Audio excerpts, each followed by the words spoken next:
Hello everyone, welcome back to my YouTube channel trading trends. आप सभी का एक न्यू चार्ट रीडिंग की वीडियो में स्वागत है। चलिए शुरू करते हैं। बैंक निफ्टी अगर आप देखो तो बैंक निफ्टी ने आज अच्छी खासी मूवमेंट किया। मैं आपको ये रीजन भी समझाऊंगा, एसएल कहाँ लग सकता था, ये सब चीजें बताऊंगा।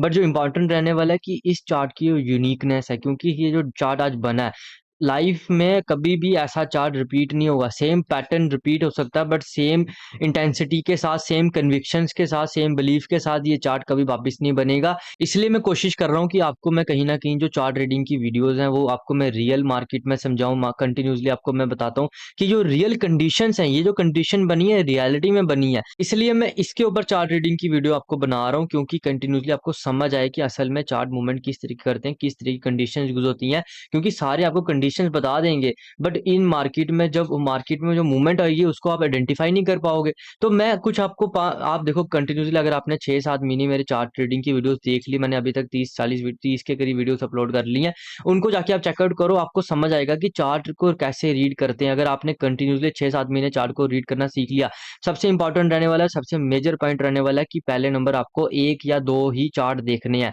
कंटिन्यूअसली आपने एक या दो चार्ट देखने, क्योंकि एक या दो चार्ट में अगर आपने एक बार कहीं ना कहीं प्रैक्टिस करके आपने एक बार उसको समझ लिया, तो आप कहीं ना कहीं उसके बाद दूसरे चार्ट्स में शिफ्ट कर सकते हो। एक इंडेक्स पकड़ लो, मैक्सिमम स्टॉक्स अगर पकड़ रहे हो तो तीन पकड़ लो, क्योंकि स्टॉक्स में मूवमेंट काफी लेट आती है, कई बार आती नहीं है। तो बट इंडेक्स क्या रहता है कि इंडेक्स में काफ़ी ज़्यादा मूवमेंट्स रहती हैं और कहीं न कहीं प्रीमियम की वजह से वहाँ पैसा भी जल्दी बन जाता है। तो ये चीज़ रहने वाली है। आज मैं आपको समझाऊँगा कि बैंक निफ्टी ने किस टाइप की मूवमेंट की। पहले हम चलेंगे वन डे टाइम फ्रेम में, क्योंकि हमारी जो चार्ट की शुरुआत होती है, जो रीडिंग की शुरुआत होती है, वो वन डे टाइम फ्रेम से चलती है। क्योंकि अगर आप देखो पहले नंबर कंटिन्यूअसली क्या हो रहा था कि जो 52,000 का साइकोलॉजिकल लेवल था, मार्केट उसको एज़ अ रेजिस्टेंस की तरह ट्रीट कर रहा था। फिर उसको मार्केट ने जहाँ से किया ब्रेकआउट।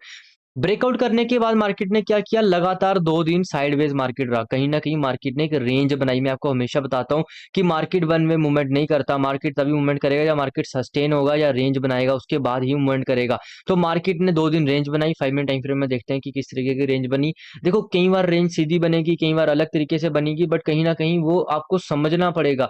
हर मार्केट अपनी हर एक मूवमेंट, हर एक मार्केट में अगर आप हर एक चार्ट देखो, हर एक चार्ट अपने दूसरे चार्ट से अलग रहता है, वो यूनिक रहता है। कहीं न कहीं सेम चार्ट आपको देखने को कहीं नहीं मिलेगा। मार्केट ने ये कंटिन्यूअसली 2 दिन से एक रेंज बनाई थी। रेंज में कहीं न कहीं क्या होता है, जैसे मैंने कल बताया था, मैंने यहाँ ट्रेड लिया बट ये ट्रेड नहीं चला। बट क्या रहता है कि कहीं न कहीं आपके अंदर ये एक आपके माइंड में बैठ जाना चाहिए कि अगर मान लो ऐसे आज रेंज बनी, तो प्रोबेबिलिटी बढ़ जाती है कि कल मूवमेंट आएगी। कल भी रेंज बनेगी तो प्रोबेबिलिटी बढ़ जाती है कि परसों भी मूवमेंट आ सकती है। बट अगर परसों भी मूवमेंट नहीं आती है और फिर से रेंज में आ जाता है, तो जितनी बड़ी रेंज होगी उतनी बड़ी मूवमेंट होगी। उसके साथ-साथ आपको एक चीज़ और देखनी चाहिए, ऑप्शन चेन में आपने ज़्यादा कुछ नहीं देखना, बस ओआई का देख लेना, बिल्डअप कितना ज़्यादा है। मान लो लेट्स से अगर 52,000, जैसे आज 52,500 की जो कॉल थी, काफ़ी ज़्यादा राइटर बैठे हुए थे। जैसे ही यहाँ से ब्रेकआउट हुई तो आपको देखने को मिलेगा एक ही बार में मार्केट ने कंटिन्यूअसली वन वे 200 प्लस की मूवमेंट की। और ये कभी-कभी होता है, रेयर केस होता है, आप जाके चेकआउट करोगे।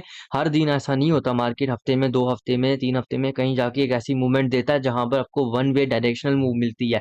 तो और काफ़ी ज़्यादा सबसे मेन चीज़ क्या रहने वाली है, आज एक्सपायरी भी थी। हर चीज़ आज अलाइन थी, क्योंकि एक्सपायरी थी, प्रीमियम सस्ते थे, मूवमेंट मिली, काफ़ी बड़ी मूवमेंट मिली और काफ़ी तेज़ मूवमेंट मिली। डिपेंड करता है प्रीमियम कब बढ़ता है, कितनी तेज़ी से बढ़ता है, किस पे डिपेंड करेगा? डिपेंड करता है कि मूवमेंट कितनी ज़्यादा स्ट्रॉन्ग है, कितनी ज़्यादा फ़ास्ट है। इन 2 फैक्टर्स पे डिपेंड करता है कि मूवमेंट कितनी ज़्यादा स्ट्रॉन्ग और कितनी ज़्यादा बड़ी है। अगर ये मूवमेंट काफ़ी ज़्यादा स्ट्रॉन्ग और बड़ी है, तो कहीं न कहीं आपका जो प्रीमियम भी है, वो आपको देखने को मिलेगा। 100 का मान लो 100 पॉइंट अगर बैंक निफ्टी मूव किया, तो 110 भी जा सकता है प्रीमियम।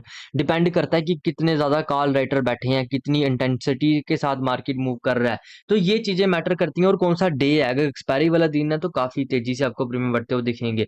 देखो, अब अगर देखो कि मूवमेंट शुरू कैसे हुई, वैसे मैंने आपको वन डे टाइम फ्रेम में दिखाया कि मार्केट कंटिन्यूअसली 2 दिन से एक रेंज में था। होता क्या है, कहीं न कहीं जो इम्पोर्टेंट है, जो को आप नहीं देखते हो, काफ़ी ज़्यादा लोग हमको कहीं कंटिन्यूअसली मैं आपको बताता रहता हूँ वो सब चीज़ें, बट आप उस पे ध्यान नहीं देते हो। पहले नंबर तो मूवमेंट कहीं न कहीं जो शुरुआत कहीं न कहीं हुई है, वो एचडीएफसी से हुई है। एचडीएफसी का अगर आप डे टाइम फ्रेम का चार्ट देखोगे, आपको सामने देखने को मिलेगा कि कहीं न कहीं एचडीएफसी में अच्छी खासी एक रेंज बनी हुई थी, जिसकी ब्रेकआउट हुई है। और और सबसे मेन चीज जो आपको इंपॉर्टेंट समझनी पड़ेगी, कंपोनेंट्स, जो दो मेजर कंपोनेंट्स है एचडीएफसी और आईसीआईसी, जब ये एक डायरेक्शन में मूव करते हैं ना, इससे ज्यादा सही चीज आपको कहीं नहीं मिलेगी। जब एक डायरेक्शन में ये दोनों मूव करते हैं और अगर आपको देखने को मिले इसने ब्रेकआउट किया, यहाँ पर 3 दिन से सस्टेन कर रहा था और आज ब्रेकआउट किया, ब्रेकआउट करने के बाद एचडीएफसी ने कंटिन्यूसली आज पीछे देखा ही नहीं और कंटिन्यूसली हायर हाई बनाता गया और कहीं ना कहीं प्रीवियस स्विंग तोड़े नहीं, कोई भी प्रीवियस स्विंग आपको ब्रेक करते हुए नहीं दिखेगा। सेम केस आईसीआईसी के साथ था। आईसीआईसी का चार्ट आपको थोड़ा सा दिखा देता हूँ वन डे टाइम फ्रेम का। आईसीआईसी और एचडीएफसी ने काफी ज्यादा सपोर्ट किया बैंक निफ्टी को, और इन्हीं की वजह से, क्योंकि ये दोनों कंट्रीब्यूट करते हैं नियर अबाउट 50%, 50% कंट्रीब्यूट करते हैं कि कहीं ना कहीं अगर लेट से मार्केट, अगर बैंक निफ्टी 100 पॉइंट घूम रहा है तो उसमें 50 पॉइंट तो सिर्फ इन दो बैंक्स का रोल रहेगा, एचडीएफसी और आईसीआईसी का। अगर मैं इनके 5 मिनट टाइम फ्रेम में जाके आपको दिखाऊं तो आपको देखने को मिलेगा काफी स्ट्रांग मूवमेंट बिल्डअप किया था आईसीआईसी ने भी और एचडीएफसी ने भी। आईसीआईसी तो कंटिन्यूसली अगर आप देखो तो लास्ट में थोड़ी सी यहाँ बेरिशनेस देखने को मिली है, बट कहीं ना कहीं स्टार्टिंग में जो मूवमेंट को सस्टेन करवाया वो आईसीआईसी ने और एचडीएफसी ने, और कंटिन्यूसली मार्केट वन वे उसकी वजह से गया है। तो ये कंपोनेंट्स को भी देखना काफी ज्यादा जरूरी है। एचडीएफसी का चार्ट को देखेंगे, एचडीएफसी तो स्टार्टिंग में इसने पूरा टोटली वन वे मूवमेंट किया है। लगभग अगर आप देखो तो 1670 से चला गया लगभग ये 1700 के पास पास, कहीं ना कहीं 30 पॉइंट की मूव, ये बहुत ज्यादा मूव होती है। आप इसको समझोगे ना, जब देखो चीजों को समझो, आइडेंटिफाई करो, क्योंकि जब एचडीएफसी और आईसीआईसी अगर एक डायरेक्शन में मूव करेंगे तो कहीं ना कहीं बैंक निफ्टी भी करेगा। और यहाँ पर क्या मिलता है, यहाँ पर आपको स्ट्रेंथ देखने को मिलती है। स्ट्रेंथ की वजह से होता है कि आपको कॉन्फिडेंस मिलता है। कॉन्फिडेंस किस चीज का मिलता है, कि आप बैंक निफ्टी के ट्रेड में बैठे रहो। क्योंकि क्या रहता है कि बैंक निफ्टी कई बार देखो कुछ तरीके, दो तरीके के ट्रेडर्स होते हैं। कुछ होते हैं जो मान लो मूवमेंट आती है, मूवमेंट आई बड़ी है, उन्होंने एग्जिट कर देते हैं। मैं मूवमेंट आई बड़ी एग्जिट कर देता हूँ, फिर वापिस देखता हूँ कि अगर मार्केट सस्टेन कर रहा है, क्योंकि 52,000 का, 52,500 का जो लेवल है अपने आप में एक साइकोलॉजिकल लेवल है। काफी ज्यादा कॉल राइटर बैठे हुए थे, क्योंकि पुट राइटर कम थे और कॉल राइटर ज्यादा थे। और जैसे ही मार्केट ने ये जो कैंडलें यहाँ पर सस्टेन वाली बनाई है ना, इसके बाद मार्केट ने ये वाली कैंडल कब बना दी पता भी नहीं चला। अगर आपको मैं 1 मिनट टाइम फ्रेम में दिखाऊं तो ये जो कैंडल बनी है काफी तेज बनी है। अगर आप देखो इसको 1 मिनट टाइम फ्रेम में, 1 मिनट में जो 70% मूव थी उस 5 मिनट कैंडल की, वो 1 मिनट में आई है। 1 मिनट में जो 5, मतलब 1 मिनट में जो 5 मिनट की कैंडल की मूव है वो 1 मिनट में ही आई है। उसका 90% है मेरे हिसाब से, क्योंकि ये अलग 5 मिनट, ये दूसरे 5 मिनट का कैंडल है। तो ये चीज आप समझो कि कितनी ज्यादा तेज मूवमेंट आई है। और कहीं ना कहीं जिन्होंने आज पैसा बनाया, कल उसको सस्टेन करो। देखो यार, आप पैसा तो बना लेते हो, होल्ड नहीं कर पाते हो। आप ओवर ट्रेडिंग, ओवर क्वांटिटी के चक्कर में, अब आपको मूवमेंट मिल गई, अच्छा खासा पैसा बना लिया, इसको सेव करो। अगर आपको रिस्क लेना है तो उसके 30% से लो ना यार, मैक्सिमम 40% से ले लो। इसके ऊपर तो सोचो भी नहीं। मैं तो 20% से लेता हूँ, आप 40% भी ले रहे हो तो कोई दिक्कत नहीं है। हाँ, कई बार आप 70% तक भी जाना, जब आप एक प्रॉफिटेबल ट्रेडर बन जाओ, जब आप कंसिस्टेंट विनर बन जाओगे, उसके बाद आप अपनी मर्जी से करो यार, कोई दिक्कत नहीं है। क्योंकि जब आपको एक आदत बन जाएगी, जब आपको कंसिस्टेंट रिजल्ट देखने की आदत बन जाएगी, राइजिंग इक्विटी कर्व देखने की आदत बन जाएगी, तब दिक्कत नहीं होगी। स्टार्टिंग में दिक्कत होती है जब आप 6-7 महीने पहले देखो, जिन्होंने टेक्निकल्स पे काम नहीं किया वो टेक्निकल्स पे काम करो। जिन्होंने 1-1.5 साल मार्केट में दे दिया, उनको थोड़ी थोड़ी समझ आया कि मार्केट में एंट्री कहाँ लेनी है, सेल कहाँ लगाना है, वो कहीं ना कहीं माइंडसेट में काम करो, अपने रूल्स डिफाइन करो। माइंडसेट के ऊपर मैंने काफी सारी वीडियोस बनाई है, चेकआउट कर सकते हो। चार्ट रीडिंग पे किसी ने काम करना है तो चार्ट रीडिंग की वीडियोस देखो। देखो किसी की भी देखो, अपनी डिजायर को समझो पहले, अपना अपने बिलीव्स को समझो। जो आपकी नेगेटिव बिलीव्स हैं उनको कम करो, उनसे एनर्जी निकालो। जब तक ऐसा नहीं करोगे तब तक आपको काफी ज्यादा दिक्कत आएगी। आज अगर आप देखो तो पहली कैंडल, जब पहली कैंडल मार्केट सस्टेन करता है, दूसरी कैंडल में अच्छी खासी यहाँ पर बाइंग कैंडल बनती है।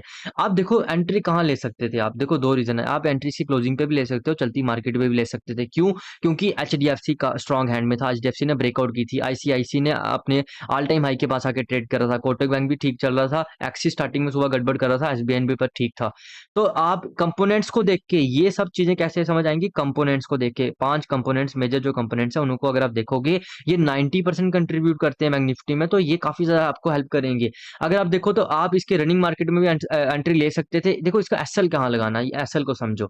अगर मान लो ये कैंडल की क्लोजिंग यहाँ आ गई है तो आपका एसएल कहीं ना कहीं ये रहने वाला है, क्योंकि यही वो पॉइंट है जो रेजिस्टेंस की तरह कलेक्ट कर रहा था। और जैसे ही मार्केट इसके ऊपर आकर ट्रेड करेगा, ये एज सपोर्ट कनेक्ट करेगा, और जैसे ही मार्केट इसके नीचे आकर सस्टेन करेगा, फिर वापस आपको मार्केट इसी जोन के बीच आते हुए दिखेगा, जो कि आपके लिए कहीं ना कहीं बड़ा लॉस कर सकता है। नहीं तो इसका एसएल अगर जेन्युइन एसएल बनाना वो तो ये बनेगा, बट ये एसएल काफी बड़ा है। कई बार क्या होता है ना, हमें थोड़ा समझना पड़ता है, अपनी सोच से एसएल लगाना पड़ता है, आपको देखना पड़ता है कि कहाँ इंपॉर्टेंट रेजिस्टेंस है, कहाँ पर बायर्स निकल सकते हैं, कहाँ सेलर्स निकल सकते हैं। क्योंकि इस रेंज के बीच आ जाता है तो फिर ये कहीं ना कहीं ट्रैप करता है, फिर ये वापिस इसी जोन में आ जाता है, और कहीं ना कहीं यहाँ पर अगर आप सस्टेन कर रहे हो, यहाँ पर बैठे हुए, तो वो एक नेगेटिव सिनेरियो बन सकता था, नेगेटिविटी क्रिएट कर सकता था।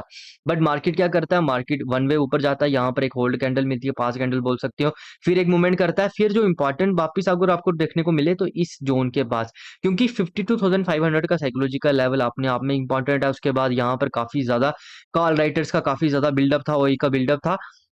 और सबसे मेजर चीज जो सबसे इंपॉर्टेंट है वो रहने वाली है कैंडलस्टिक बिहेवियर, उसके साथ साथ कंपोनेंट्स, क्योंकि दोनों ही सपोर्ट कर रहे थे जो हमें चाहिए, क्योंकि एचडीएफसी सपोर्ट कर रहा था, आईसीआईसी कर रहा था, ये दोनों ही 50% कंट्रीब्यूट करते हैं। जब इस कंडीशन पे रहता है मार्केट तो आपको समझना पड़ेगा। और मैंने आपको कहीं ना कहीं बताया था कि निफ्टी 50 और बैंक निफ्टी ऑलमोस्ट कोशिश करते हैं साथ रहने की।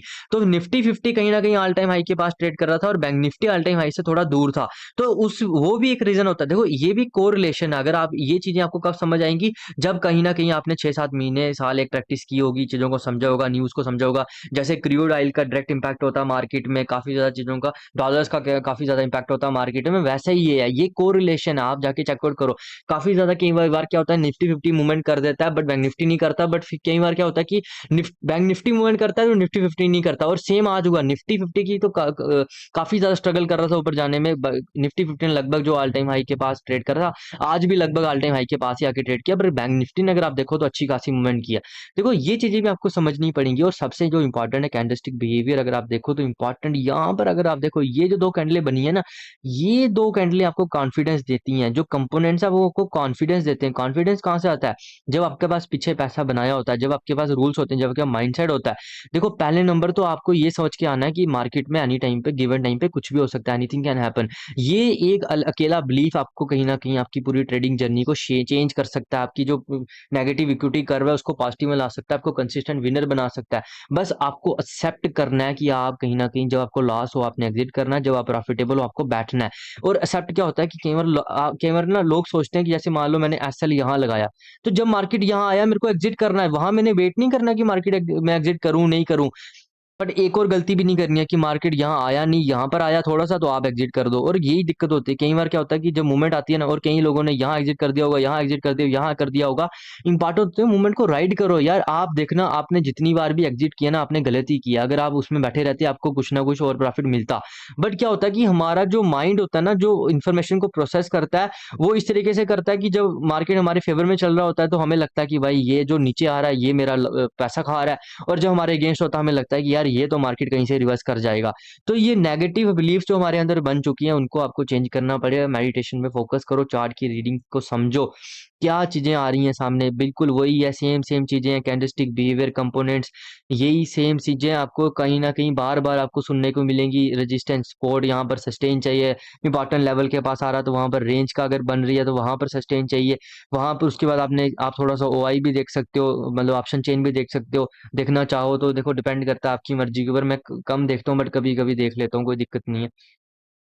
और साथ साथ कुछ रूल्स होते हैं, जैसे कि भाई ट्रेंड क्या है, ट्रेंड को समझो, क्या है ट्रेंड की डायरेक्शन, क्या है वन डे टाइम फ्रेम का ओवरव्यू, क्या मल्टीपल टाइम फ्रेम एनालिसिस में क्या हो रहा है, ये सब चीजें आपको कहीं ना कहीं शेप करेंगी। और जैसे मैं आपको कंटिन्यूसली आने वाले टाइम पे चार्ट रीडिंग के ऊपर बेहतरीन वीडियोस लाता रहूंगा, क्योंकि मैं वो वीडियो लाऊंगा ये यूनिक है। यूनिक कैसे है, क्योंकि हर दिन जो ट्रेड हो रहा है वो अलग है। हर दिन का जो चार्ट, आप सेम चार्ट आप मुझे पीछे दिखा दो तो आपको मैं बता दूंगा भाई नहीं हो सकता, सेम चार्ट बनेगा ही नहीं। क्यों, क्योंकि जो बायर्स आज ट्रेड ले रहे हैं, जितनी क्वांटिटी से ले रहे हैं वो सेम होनी चाहिए, तब जाके सेम चार्ट बनेगा, जो कि पॉसिबल ही नहीं है। कितनी क्वांटिटी देखो, पहले नंबर तो कहीं ना कहीं अब मैं एक साइकोलॉजी के ऊपर वीडियोस लाऊंगा कि अननोन वेरिएबल्स कितने हैं मार्केट में, ताकि आपको समझ आए कि आपको मार्केट से लड़ना ही नहीं है। आपको जब ये चीज समझ आ जाएगी कि अननोन वेरिएबल्स कितने हैं, आप मार्केट से लड़ना ही छोड़ दोगे। सैटरडे को अपलोड करूंगा, इसको जाके चेकआउट करना। Thanks for watching this video, have a nice day. किसी को कोई दिक्कत आती है कमेंट सेक्शन में कमेंट कर सकता है।